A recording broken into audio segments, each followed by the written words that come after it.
నాగనాథనహల్లి గ్రామంలో 12వ తారీఖు ఉదయం 8:30 గంటలకు అదే గ్రామానికి చెందిన గుండమ్మను రాఘవేందర్ రెడ్డి అలియాస్ రాఘవ్ రెడ్డి, అతని కొడుకు శ్రీధర్ రెడ్డి, సుబ్బారెడ్డి, సోమశేఖర్ రెడ్డి, బోయ రామకృష్ణ, గోవిందు అనే 6 మంది కలిసి శ్రీధర్ రెడ్డి ట్రాక్టర్తో గుద్ది గుండమ్మను చంపడం జరిగింది.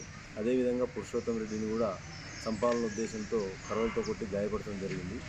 ఈ కేసు చాలా ప్రతిష్టాత్మకంగా తీసుకొని ఎస్పీ గారి ఆదేశాల మేరకు ఆయన యొక్క పర్యవేక్షణలో ఈరోజు ఉదయం 9:30 గంటలకు రాబడిన సమాచారం మేరకు సిరుగుప్ప క్రాస్ వద్ద పై తెలిపిన 6 ముద్దాయిలను అరెస్ట్ చేయడం జరిగింది.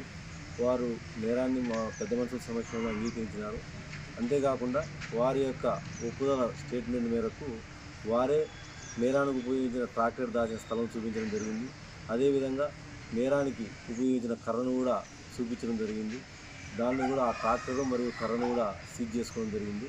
వీరందరినీ కూడా ఈరోజు అరెస్ట్ చేసి కోర్టులో ప్రొడ్యూస్ చేయడం జరుగుతుంది. జె శివనారాయణ స్వామి, డిఎస్పీ ఆదరణ.